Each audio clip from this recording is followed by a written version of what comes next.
Hello everyone, welcome to the class. Please मेरे channel को like, share and subscribe जरूर करें। Today we are doing third part of third sum of exercise 3.3। The coach of a cricket team buys 7 bats and 6 balls for rupees 3800. Later she buys 3 bats and 5 balls for rupees 1750 rupees. Find the cost of each bat and each ball. Each bat and each ball की cost हमें निकालनी है। तो हम मान लेते हैं let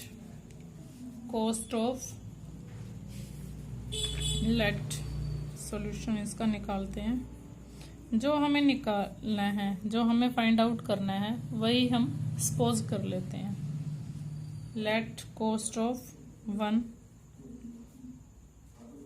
bat is x, rupees x लिख सकते हैं। Cost of 1 ball is equal to rupees y, क्योंकि कॉस्ट तो रुपीज में ही होती है ना, तो हम रुपीज लगा लेते हैं साथ में। अकॉर्डिंग टू क्वेश्चन देखो, 1 बैट x रुपीज का है, तो 7 बैट कितने के हुए? 7x के। मान लो 1 बैट 100 का है, तो 7 बैट का निकालने के लिए 100 से मल्टीप्लाई करेंगे। तो x means any value 7x। 6 balls हैं, तो कितने की हुई? 6y की। टोटल कितने के हैं? 1380 rupees. This is equation number 1। Second equation कैसे बनेगी? 3 बैट्स कितने के हुए? 3x के। एंड 5 बॉल्स कितने के लिए उसने? 5y के। और कितने के हैं total? 1750। This is equation number 2। हमने मेथड कौन सा लगाना है? Substitution method. तो हम इक्वेशन नंबर 1 में से एक वैल्यू निकाल लेते हैं x की। From 1, 7x is equal to 1380 minus 6y। x is equal to 1380 minus 6y by 7। Now substituting the value of x, आप इसकी जगह पुटिंग लिख सकते हो। Substituting the value of x in 2। देखो 1 में से वैल्यू निकालिए तो सेकंड इक्वेशन में पुट करेंगे। सेकंड इक्वेशन क्या है? 3x plus 5y is equal to 1750। x की वैल्यू क्या पुट करेंगे? 1380 minus 6y by 7 plus 5y is equal to 1750। इसको हम मल्टीप्लाई करके देखते हैं। 30 4 13 3 4 2 39। ओ 3800 है ये।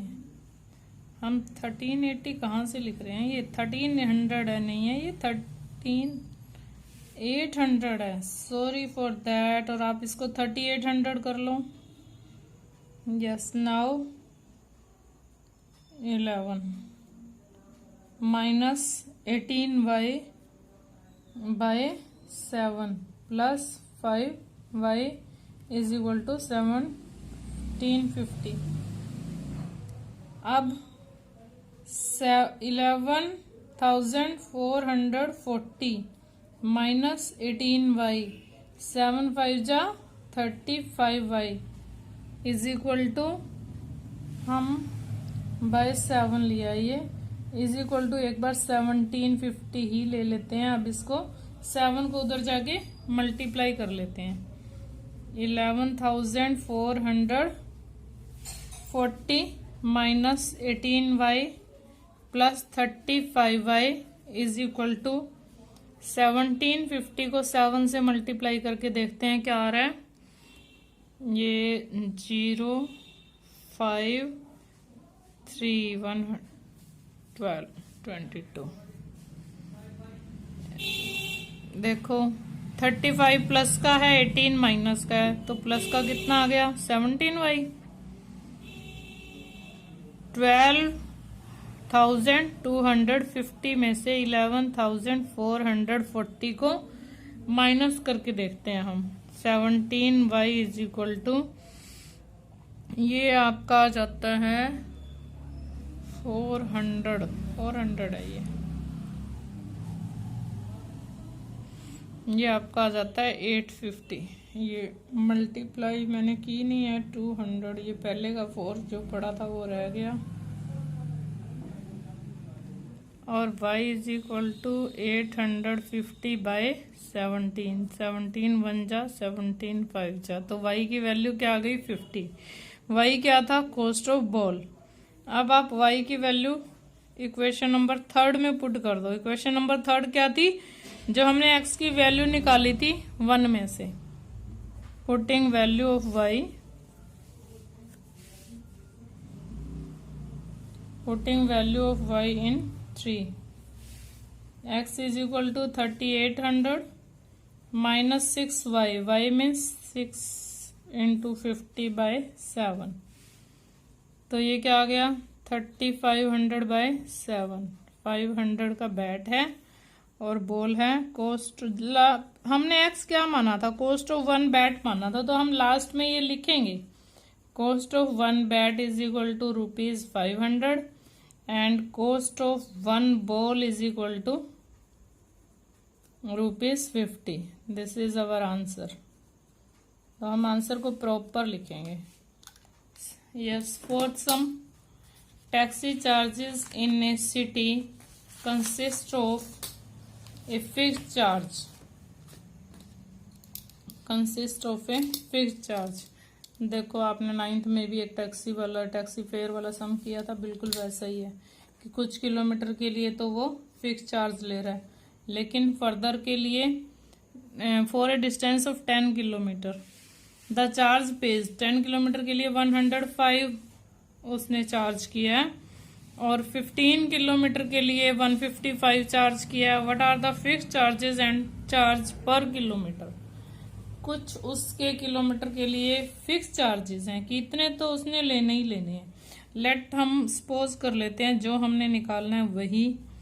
Late what are the fixed charges, let fix charges क्या है उसके, लेट फिक्स चार्जेस हैं एक्स, रुपीज एक्स। चार्जेस तो एक्स रुपीज में ही होते हैं ना, चार्जेस, चार्ज पर किलोमीटर। अब वो कह रहा है भाई देखो मैं 10 रुपीज पर किलोमीटर लूंगा, आप मेरी गाड़ी जितने मर्जी किलोमीटर ले जाओ लेकिन 10 रुपीज पर किलोमीटर में लूंगा, तो वो charge per kilometre late Y ले रहा है। अब अकॉर्डिंग टू क्वेश्चन हम देख रहे हैं कि 10 किलोमीटर के लिए वो कितने चार्ज ले रहा है, 105। देखो 10 किलोमीटर में एक तो वो फिक्स चार्जेस तो लेगा ही लेगा, और 10 किलोमीटर के हिसाब से वो पर किलोमीटर लेगा y, तो 10y हो गया 1 किलोमीटर के लिए, पर किलोमीटर है ये, 1 किलोमीटर के y ले रहा है, 10 किलोमीटर के लिए 10y लेगा, और टोटल कितना ले रहा है 105 ले रहा है। This is equation number 1। 15 kilometre के लिए देखो फिक्स चार्जेस तो अभी भी लेगा, 15y भी लेगा साथ में, और 155 टोटल दे रहा है वो।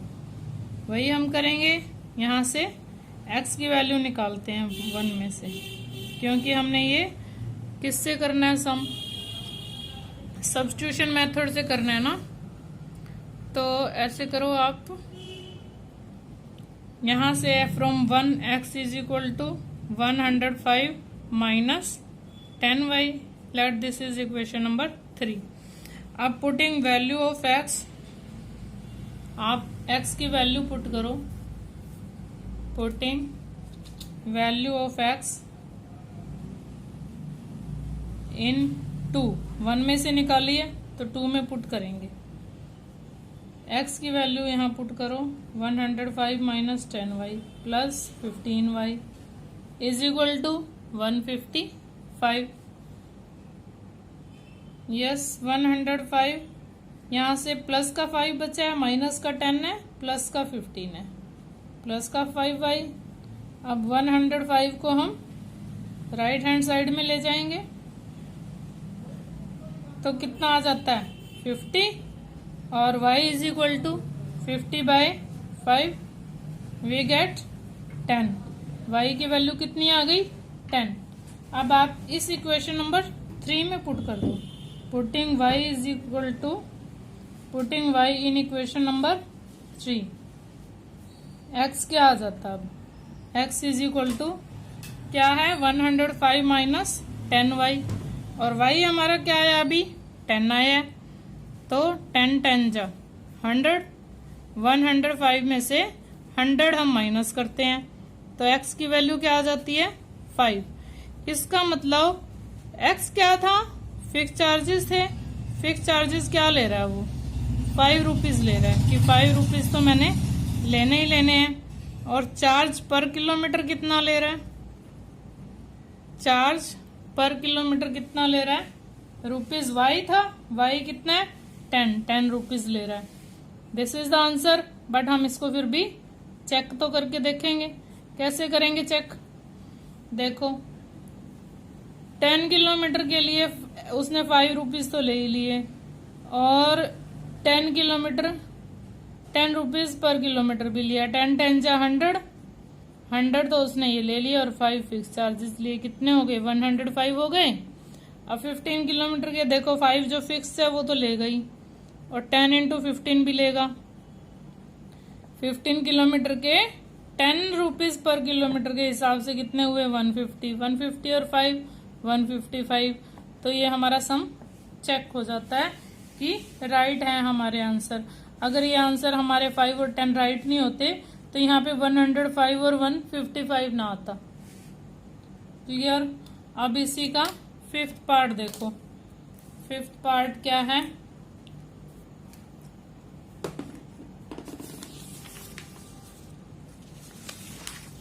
5th पार्ट है इफ फ्रैक्शन बिकम्स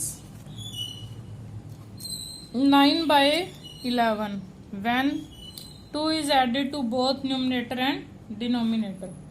जब हम 2 को ऐड करते हैं दोनों साइड न्यूमिनेटर में भी और डिनोमिनेटर में भी both the numerator and denominator 2 is added तो एक फ्रैक्शन क्या बन जाता है। देखो फ्रैक्शन क्या होता है फ्रैक्शन में एक न्यूमिनेटर होता है एक डिनोमिनेटर होता है। जैसे 5/6 है तो न्यूमिनेटर क्या है इसमें 5 न्यूमिनेटर है और 6 क्या है डिनोमिनेटर है। तो हम सपोज करते हैं इसमें न्यूमिनेटर क्या है और डिनोमिनेटर क्या है। Let numerator let numerator is equal to x denominator is equal to देखो यहाँ पे ना मैंने न्यूमिनेटर को NUM लिख रखा है और DENO मीन्स डिनोमिनेटर है शॉर्ट फॉर्म लिखी हुई है क्योंकि बहुत बड़ा है ना ये न्यूमिनेटर और डिनोमिनेटर y। फ्रैक्शन क्या हो जाता है फ्रैक्शन क्या होता है n/d numerator by denominator it means x/y। अब हमारा फ्रैक्शन 9/11 कब आ जाता है 2 इज एडेड टू बोथ दोनों में देखो x में भी हम 2 ऐड कर दें और y में भी 2 ऐड कर दें न्यूमिनेटर में भी डिनोमिनेटर में भी ऐड करें तो फ्रैक्शन क्या आ गया 9/11। क्रॉस मल्टीप्लाई कर देंगे हम इसकी क्रॉस मल्टीप्लाई करके हमारे पास इक्वेशन आ जाती है 11x 11 2 जा 22। अब 9 को इससे मल्टीप्लाई करो 9y प्लस 9 2 जा 18 11x minus 9y is equal to 18 minus 22 11x minus 9y is equal to -4। Clear है ये। अब हम सेकंड इक्वेशन देखते हैं इसमें क्या बनती है। सेकंड इक्वेशन हम देख रहे हैं if 3 is added to both. अब अकॉर्डिंग टू क्वेश्चन में ही हम दोनों में 3 ऐड करके देखते हैं x प्लस वाई और y x प्लस 3 और y प्लस 3 कर देते हैं क्या आ जाता है 5/6 आ जाता है। क्रॉस मल्टीप्लाई करते हैं 6x plus 18 is equal to 5y plus 15 6x minus 5y is equal to 15 minus 18 6x minus 5y is equal to -3. This is equation number 2. This is equation number 1. अब हम किसी भी एक इक्वेशन में से, देखो जिसमें से मर्जी निकालो, हम फ्रॉम 1 ले रहे हैं. अभी तक सभी में फ्रॉम 1 ही लेते आए हैं ना. 11x इज इक्वल टू -4, और देखो जो ये माइनस का 9y ना इधर आगे प्लस का हो गया 9y, और 11x था ये, तो x is equal to -4 plus 9y by 11 हो जाता है. अब हम ये वैल्यू पुट कर देते हैं. Putting value of x in 2 second equation में ही. This is the second equation. Second equation में हम पुट करते हैं 6x को क्या लिखेंगे 9y -4. ये क्या -4 प्लस 9y, बस मैंने इसी को एडजस्ट किया है थोड़ा सा, बाय 11. आगे क्या है -5y इज इक्वल टू -3.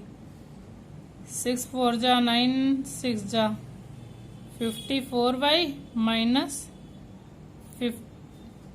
आप 11 इसका एलसीएम ले लो. 11 5 जा 55, 11 3 जा 33. अब हम सारे का एलसीएम लिया तो एलसीएम छोड़ देंगे. एक साइड का लेंगे तब नहीं छोड़ते, तब तो हम क्रॉस मल्टीप्लाई कर देते हैं. 54y माइनस का 55y, माइनस का y बच गया, इज इक्वल टू माइनस का 33. अब ये 24 माइनस का है तो इधर आके प्लस का हो गया. Minus y is equal to -9 और y is equal to 9. We get y is equal to 9. और x की वैल्यू क्या आई थी, नहीं आई अभी तक. देखो इसको इक्वेशन नंबर 3 ले लेते हैं हम. Putting y in 3 equation. x is equal to -4 plus 9 9 जा 81. 9 9 जा 81. 81 में से 4 माइनस किए हमने, क्या आ गया 9 77 बाय 11. 11 7 जा 77. तो x की वैल्यू क्या आ गई 7. अब देखो फ्रैक्शन क्या बना, x बाय वाई फ्रैक्शन था ना हमारे पास.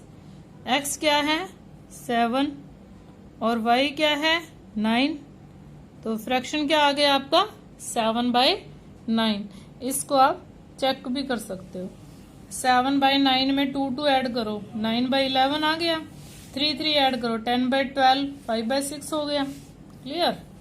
अब देखो 6 सम है. 5 years hence the age of Jacob will be 3 times that of his son. सन से जैकब की एज 3 टाइम्स है. तो सबसे पहले तो हमें दोनों की प्रेजेंट एज पता होनी चाहिए. Let present age of father नहीं लिखेंगे, जैकब लिखेंगे. Let present age of Jacob is equal to x years. Age है तो ईयर्स लगाएंगे. कॉस्ट थी तो हमने रुपीस लगा दिया था. अब हिज सन्स एज, अब उसके बेटे की एज देखते हैं. प्रेजेंट एज, हिज सन्स भी प्रेजेंट एज है ये भी, is equal to y years. 5 years hence. अब हम 5 साल बाद देखते हैं. हेंस में बाद, आफ्टर. तो ये आपको याद रखना है हेंस क्या है. कुछ बच्चे यहीं मिस्टेक कर देते हैं. आफ्टर 5 years वो कहते हैं हमें हेंस नहीं पता था. तो हेंस को आप ध्यान से देख लेना. Jacob says is equal to x plus 5 और after 5 years his sons age, उसके बेटे की एज देखो कितनी हुई y प्लस 5. उसने कहा 3 times that of his son. According to question क्या है, जैकब की एज उसके जो सन है उसकी एज का 3 टाइम्स के इक्वल होगी. देखो आप मान लो 15 years के हो और आपके पापा 45 years के हैं, तो हम 3 टाइम्स किसका कर रहे हैं तो वो आपसे 3 टाइम्स, आपकी एज का 3 टाइम्स. लेकिन हम 3 टाइम्स आपका करेंगे तभी तो इक्वेशन बनेगी ना। इक्वेशन मीन्स इक्वल टू, दोनों इक्वल तो तभी होंगे जब कम वाले का हम 3 टाइम्स करेंगे। तो अब 3 टाइम्स तो जैकब है, बट हम 3 टाइम्स जैकब 3 टाइम्स इक्वल है, तो हम 3 टाइम्स तो सन की एज का करेंगे। x + 5 = 3y + 15 और x - 3y = 15 - 5, x - 3y = 10। This is equation number 1। अब हम सेकंड इक्वेशन देखते हैं। 5 years ago, ago means before 5 years। अब 5 साल पहले आपकी एज क्या थी? 5 साल कम थी ना। 5 years बिफोर 5 years जैकब, 5 साल पहले सबकी एज 5 साल कम होती है। तो जैकब की एज आज अगर x है तो 5 साल पहले तो 5 साल कम थी, x - 5 थी। Before 5 years age 5 years his sons age. अब सन की एज भी तो 5 years कम थी। अगर आप 15 के हो तो आप 5 साल पहले कितने के थे? 10 के। आपके पापा अगर आज 45 के हैं तो 10 years पहले कितने के थे? 40 के। अकॉर्डिंग टू क्वेश्चन देखते हैं अब। अकॉर्डिंग टू क्वेश्चन जो जैकब है वो कितना टाइम्स था? 7 टाइम्स। 7 टाइम्स था। तो x - 5 = 7y - 35, x - 7y = -35 + 5, x - 7y = -30। This is equation number 2 and this is equation number 1। वही हम करेंगे, एक इक्वेशन की वैल्यू निकाल के दूसरी में पुट करके देखते हैं।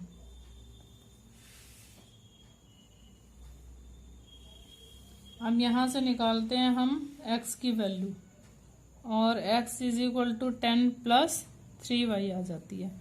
x की वैल्यू हमारी आई है 10 + 3y - 7y = -30। ये माइनस का 4y = -30 - 10, -4y -40 आया। तो y = कितना आ गया? देखो y = कितना आ गया? -40/-4, 10 years। y कौन था? y सन था।